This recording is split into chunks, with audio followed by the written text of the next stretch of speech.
Hi hello welcome back to let's learn. അപ്പോൾ English സബ്ജക്റ്റാണ് discuss ചെയ്തുകൊണ്ടിരിക്കുന്നത്. ഇംഗ്ലീഷ് സബ്ജക്റ്റിൽ ഇന്നൊരു ക്വസ്റ്റ്യൻ നമ്മൾ ചോദിക്കാൻ പോകുന്നത് how will you teach vocabulary to U P class. ഇത് ഇംഗ്ലീഷിൻ്റെ പെഡഗോജിയിൽ വരുന്നതാണ് കേട്ടോ. ഒരു യു പി ക്ലാസ്സിൽ നിങ്ങൾ എങ്ങനെ കുട്ടികളെ വൊക്കാബുലറി, അതായത് വേർഡ്സ്, പുതിയ വാക്കുകൾ എങ്ങനെ പഠിപ്പിക്കും എന്നുള്ളതാണ് ചോദ്യം. നിങ്ങളോട് ചോദിച്ചാൽ നിങ്ങളെന്ത് ഉത്തരം പറയും? നോക്കാം. ഇപ്പോൾ സ്കൂളിൽ വർക്ക് ചെയ്യുന്നവരാണെങ്കിലും ടീച്ചിങ് പ്രാക്ടീസ് കിട്ടിയിട്ടുള്ളവരാണെങ്കിലും തന്നെ അവർക്ക് കൃത്യമായിട്ടുള്ള ഒരു മറുപടി പറയാനുണ്ടായിരിക്കും അല്ലേ? കാരണം ഇംഗ്ലീഷ് എന്ന് പറയുന്നത് ഒരു ലിറ്റിൽ ബിറ്റ് ഒരു ടെൻഷൻ ഉണ്ടാക്കുന്ന സബ്ജക്റ്റാണ് കുട്ടികൾക്ക്, പ്രത്യേകിച്ച് നമ്മുടെ കേരളത്തിലെ സാധാ സ്കൂളിലെ ഉൾഗ്രാമങ്ങളിലൊക്കെ പഠിക്കുന്ന കുട്ടികൾക്ക് അല്ലേ? അപ്പോൾ ഇംഗ്ലീഷ് പഠിപ്പിക്കുന്നത് അല്ലെങ്കിൽ ഇംഗ്ലീഷ് ടീച്ചിങ് എന്തായിരിക്കണം? ഒരു ഫണ്ണായിരിക്കണം എപ്പോഴും അല്ലേ? നമ്മൾ കൂടുതലും TLM അതുപോലെ ഇൻട്രസ്റ്റിംഗ് ആയിട്ടുള്ള ആക്ടിവിറ്റീസൊക്കെ ഉപയോഗിച്ചിട്ടാണ് ഇംഗ്ലീഷ് പഠിപ്പിക്കുക, അങ്ങനെയല്ലേ? അപ്പോൾ നമുക്ക് ഒരു വൊക്കാബുലറി പഠിപ്പിക്കുന്നതിന് ഒരു 8 സ്റ്റെപ്പായിട്ട് ഡിവൈഡ് ചെയ്യുക, അല്ലെങ്കിൽ ഒരു 8 മെത്തേഡ്സ് എടുക്കാം.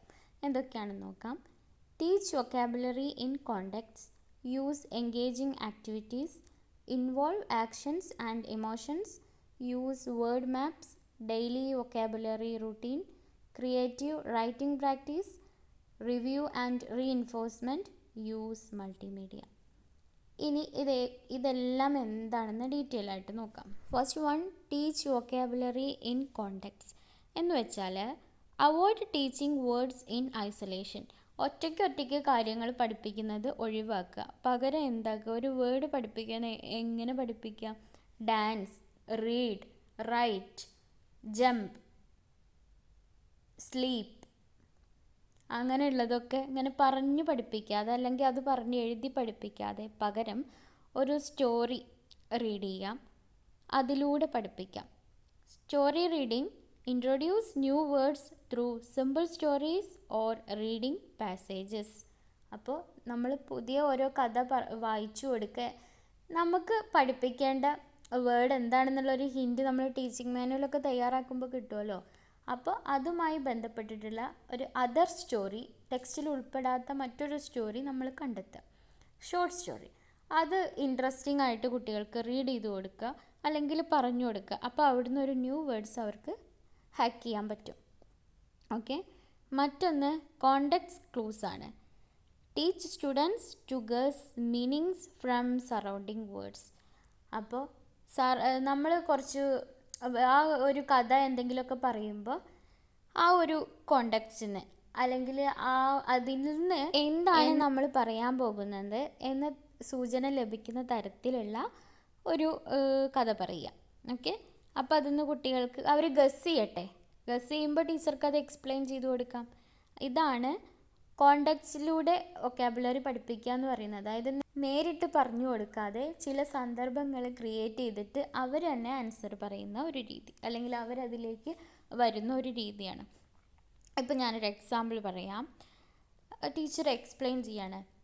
The enormous elephant walked slowly. അപ്പോൾ കുട്ടികളോട് ചോദിക്കാം, what do you think enormous means? അപ്പോൾ ടീച്ചർ അവിടെ ആ ടീച്ചറുടെ എക്സ്പ്ലനേഷൻ, അല്ലെങ്കിൽ ടീച്ചറുടെ ആ ഒരു മോഡുലേഷൻ തന്നെ കുട്ടികൾ മനസ്സിലാക്കണം എന്താണെന്നുള്ളത്. അപ്പോൾ എനോമസ് എന്ന് പറഞ്ഞാൽ വലിയൊരു സാധനമാണ് എന്ന് കുട്ടികൾക്ക് അവിടെ മനസ്സിലാവണം. ഓക്കെ. അല്ലെങ്കിൽ വലിയതിന് പറയുന്നതാണെന്ന് കുട്ടികൾക്ക് മനസ്സിലാവണം. ആ രീതിയിൽ എക്സ്പ്ലെയിൻ ചെയ്യാം. Second one use engaging activities എന്നുള്ളതാണ്. Make vocabulary fun and active. നമുക്കറിയാം എപ്പോഴും ക്ലാസ് റൂമിൽ ഒരു ഫൺ ക്രിയേറ്റ് ചെയ്യണം അല്ലേ? അപ്പോൾ അതിന് വേർഡ് ഗെയിംസ് ഉപയോഗിക്കാം. എന്തൊക്കെ വേർഡ് ഗെയിംസ് ഉപയോഗിക്കാം? ഹാങ് മാൻ, word bingo, crossword puzzles, word ladder. Word ladder എന്ന് പറഞ്ഞാൽ ഒരു letter at a time change ചെയ്യുന്നത്. ഓക്കെ. അപ്പോൾ ഇത്തരം വേർഡ് ഗെയിംസൊക്കെ ഉപയോഗിക്കാം. മറ്റൊന്ന് ഫ്ലാഷ് കാർഡ്സ് ആണ്. ഫ്ലാഷ് കാർഡ് എന്ന് പറഞ്ഞാൽ one side picture and other side അതിൻ്റെ പിക്ചറിൻ്റെ വേർഡ് ഉണ്ടായിരിക്കും. ഇതൊരു ഡെയിലി റിവിഷന് ഏറ്റവും നല്ലൊരു കാര്യമാണ് ഫ്ലാഷ് കാർഡ് യൂസ് ചെയ്യുക എന്നുള്ളത്. മറ്റൊന്ന് വൊക്കാബുലറി വാളാണ്. അതായത് ഓരോ വീക്കിലും പുതിയ പുതിയ വേർഡ്സ് ആഡ് ചെയ്തുകൊണ്ടേ ഇരിക്കുക. അപ്പോൾ നമുക്കൊരു തീം യൂസ് ചെയ്യാം, ഒരു തീം സെറ്റ് ചെയ്യാം. എന്നിട്ട് ആ തീമിനനുസരിച്ചിട്ടുള്ള വേർഡ്സ് ഓരോ വീക്കിലും ആഡ് കൊണ്ടിരിക്കാം. ഇപ്പോൾ തീം എന്ന് പറയുമ്പോൾ അത് കുട്ടികൾക്ക് ഇഷ്ടമുള്ള കാര്യങ്ങൾ, ഇൻട്രസ്റ്റിംഗ് ടോപ്പിക്സ് ആവണം. അപ്പോൾ ഒന്ന് ആനിമൽസ് ആവാം, അല്ലെങ്കിൽ എന്തെങ്കിലും ഇമോഷൻസ് ആവാം, അല്ലെങ്കിൽ മറ്റെന്തെങ്കിലും ആക്ഷൻ വേർഡ്സ് ആവാം. അപ്പോൾ ജമ്പ്, റൈഡ്, റൺ ഒക്കെ പോലുള്ള ഒരു ആക്ഷൻ വേർഡ്സും ആയിരിക്കാം. എനിവേ, എന്തായാലും അങ്ങനെ ഒരു സംഭവം, അതായത് നമ്മൾ എപ്പോഴും കുട്ടികളെ എൻഗേജിങ് ആക്കിക്കൊണ്ടിരിക്കുക, അവർക്ക് ആക്ടിവിറ്റീസ് നൽകിക്കൊണ്ടിരിക്കുക. Okay, the third one, involve actions and emotions, help students feel and act out the words. Mime and act out words like jump, cry, whisper. Draw it. For visual learners, they draw the word. മൂന്നാമത്തെ step എന്ന് പറയുന്നത് എന്താ, അല്ലെങ്കിൽ മൂന്നാമത്തെ രീതി എന്ന് പറയുന്നത് actions ഇമോഷൻസും ഒക്കെ ആക്ട് ചെയ്ത് കാണിക്കാൻ, മൈം ചെയ്ത് കാണിക്കാൻ, അല്ലെങ്കിൽ അവർക്ക് എന്താണോ ആ വേർഡ് പറയുമ്പോൾ ഫീൽ ചെയ്യുന്നത് അത് എക്സ്പ്രസ് ചെയ്യാനുള്ളൊരു അവസരം, അല്ലെങ്കിൽ വരച്ച് കാണിക്കാൻ ഉള്ളൊരവസരം. അതാണ് ആക്ഷൻസ് ആൻഡ് ഇമോഷൻസ് എന്ന് പറയുന്നത്. Fourth one, use word maps. Teach how to explore a word deeply. Word, its meaning, sentence, picture, synonym or antonym. അപ്പോൾ വേർഡ് മാപ്സ് യൂസ് ചെയ്യുക എന്നുള്ളതാണ്. അപ്പോൾ ഒരു വേർഡ് എങ്ങനെ എക്സ്പ്ലോർ ചെയ്യുക എന്നുള്ളതിന് ആദ്യം നമ്മൾ ഒരു മാപ്പ് പോലെ ഉണ്ടാക്കാം, അല്ലെങ്കിൽ ഒരു ഓർഗനൈസറായിട്ട് ആദ്യം വേർഡ്, അതിൻ്റെ മീനിങ്, ആ വേർഡ് ഉൾപ്പെട്ടിട്ടുള്ള സെൻറ്റൻസ്, ആ വേർഡുമായി ബന്ധപ്പെട്ടിട്ടുള്ള പിക്ചർ, ആ വേർഡിനോട് അനുയോജ്യമായിട്ടും അല്ലെങ്കിൽ വിപരീതമായിട്ടും വരുന്ന പദങ്ങൾ, ഇതൊക്കെ ചേർത്തിട്ട് ഒരു മാപ്പ് പോലെ തയ്യാറാക്കി വെക്കാം. ഓക്കെ, അപ്പോഴും കുട്ടികൾക്ക് വേർഡ് പെട്ടെന്ന് പഠിക്കാൻ പറ്റും. Fifth one, daily vocabulary routine. Word of the day, use it in a sentence, encourage students to use it in writing or speech. അപ്പോൾ ഒരു വേർഡ് സെറ്റ് ചെയ്യാം, ഓരോ ദിവസവും ഓരോ വേർഡ് സെറ്റ് ചെയ്യാം. വേർഡ് ഓഫ് ദ ഡേ, ഇന്നത്തെ word ഇതാണെന്ന് പറഞ്ഞിട്ട് ടീച്ചർ അനൗൺസ് ചെയ്യാം. എന്നിട്ട് അതൊരു സെൻറ്റൻസിലാക്കി പറയുക. നമ്മൾ ഹെൽപ്പ് ചെയ്ത് കൊടുക്കണം, മാക്സിമം അവരെ കൊണ്ട് ചെയ്യാൻ ശ്രമിപ്പിക്കുക. എന്നിട്ട് അതൊരു എഴുതാനും അല്ലെങ്കിൽ അതിനെക്കുറിച്ച് കൂടുതൽ പറയാനൊക്കെ അവരെ സഹായിക്കാം. ഇതൊരു റുട്ടീനാക്കി കഴിഞ്ഞാൽ, അല്ലെങ്കിൽ ഒരു ഡെയിലി ആക്ടിവിറ്റി ആക്കി കഴിഞ്ഞാൽ കുട്ടികൾക്ക് പെട്ടെന്ന് പുതിയ പുതിയ വേർഡ്സ് പഠിക്കാൻ പറ്റും. ഓക്കെ, അവരുടെ വൊക്കാബുലറി ഇൻക്രീസ് ചെയ്യും, കൂടുതൽ വൊക്കാബുലറീസ് അവരുടെ മെമ്മറിയിലേക്ക് ആഡ് ചെയ്യും. മറ്റൊന്ന് ക്രിയേറ്റീവ് റൈറ്റിംഗ് പ്രാക്ടീസാണ്. Give them chances to use new vocabulary. Short stories, descriptive paragraphs, dialogue writing. ഇപ്പോൾ ഇതിലൂടെയൊക്കെ അവർക്ക് പുതിയ വൊക്കാബുലറി യൂസ് ചെയ്യാനുള്ള ഒരു അവസരമാണ് കൊടുക്കുന്നത്. ഏറ്റവും അനുയോജ്യമായിട്ടുള്ളൊരു സാധനമായിരിക്കും അത്. LP ക്ലാസ്സിലൊക്കെ നമ്മൾ യൂസ് ചെയ്തുകൊണ്ടിരിക്കുന്ന സംഭവമാണ് ഡിസ്ക്രിപ്റ്റീവ് പാരഗ്രാഫ്സ് എന്നുള്ളത്. ചിത്രം അല്ലെങ്കിൽ പിക്ചർ ഡിസ്ക്രിപ്ഷൻ. പിക്ചർ ഡിസ്ക്രിപ്ഷൻ നമ്മൾ LP ക്ലാസ്സിൽ യൂസ് ചെയ്യാം. അതിൻ്റെ മറ്റൊരു വേർഷനാണ് ഡിസ്ക്രിപ്റ്റീവ് പാരഗ്രാഫ്സ്.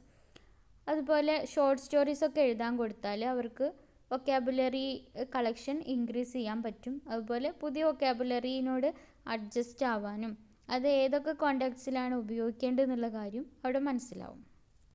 നമ്മൾ ടീച്ചിങ്ങിൽ ഏറ്റവും കൂടുതൽ പറയുന്ന ഒരു കാര്യമാണ് റീഇൻഫോഴ്സ്മെൻറ്റ്. ഇവിടെ അത് ഉപയോഗിക്കാം. Review and reinforcement, regular revision, quizzes, group competitions, use words in class room conversation. അപ്പോൾ ഇപ്പോൾ നമ്മൾ ഇത്തരം കാര്യങ്ങളൊക്കെ ചെയ്യുന്നതിന് റിവ്യൂ നൽകാം, എത്ര നന്നായി, ഇനി എത്ര ഇമ്പ്രൂവ് ചെയ്യണം അത് പറയാം. അതുപോലെ നന്നായി ചെയ്തവർക്ക് റീഇൻഫോഴ്സ്മെൻറ്റ് കൊടുക്കാം. ഇനി നന്നായി ചെയ്യാത്തവരെ നന്നാക്കാൻ വേണ്ടിയിട്ട് പ്രോത്സാഹിപ്പിക്കുന്ന തരത്തിലുള്ള റീഇൻഫോഴ്സ്മെൻറ്റും കൊടുക്കാം. ഇത്രയും കാര്യങ്ങളൊക്കെ ചെയ്ത് ചെറിയ കോമ്പറ്റീഷൻസൊക്കെ ഇടയ്ക്ക് ക്ലാസ്സിൽ വെക്കാം. അതുവഴിയും ഇത് പഠിക്കുക അല്ലെങ്കിൽ ഇതിൽ ആക്റ്റീവ് ആയിരിക്കുക എന്നുള്ളൊരു കാര്യം കുട്ടികളിലേക്ക് എത്തിക്കാൻ സാധിക്കും.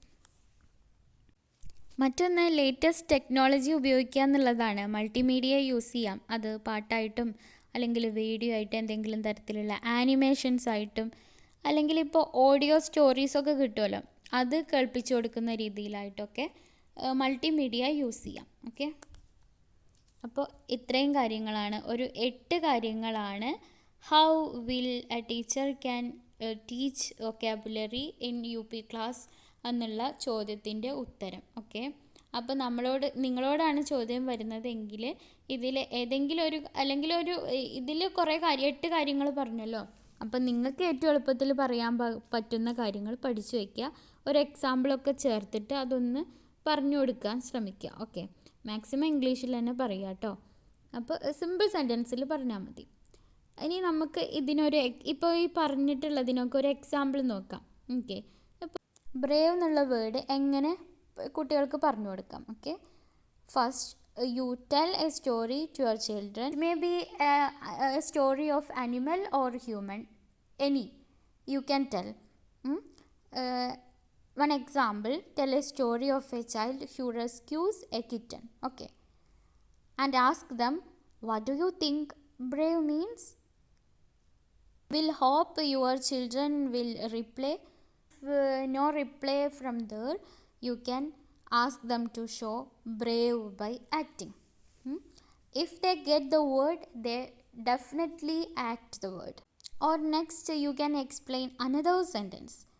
One example I will say again. She was brave enough to enter the dark room.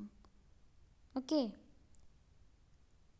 from your voice modulation, your children will get the meaning of that word. Okay, here brave, the synonyms of the words are courageous and bold. Okay, you can use these words to explain brave to your children.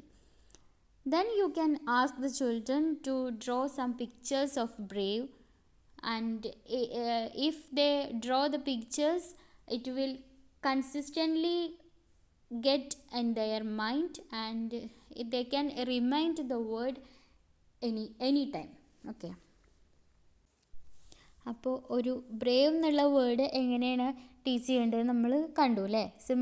പാനലിൻ്റെ മുന്നിൽ ഇരിക്കുമ്പോഴും maximum ഇങ്ങനെ തന്നെ ഇംഗ്ലീഷിൽ പറയുക, നിങ്ങളുടെ words ഉൾപ്പെടുത്തിയിട്ട് പറയുക. പിന്നെ ആ തീം, ആ മെസ്സേജ് എന്താണെന്നുള്ളത് പറഞ്ഞാൽ മതി, അത് അനുസരിച്ചിട്ട് പറയുക കേട്ടോ. അപ്പോൾ അടുത്തൊരു വീഡിയോ ആയിട്ട് കാണാം എല്ലാവരും. അടുത്ത വീഡിയോയിൽ വരുന്നവരെ എല്ലാവർക്കും ഗുഡ് ബൈ.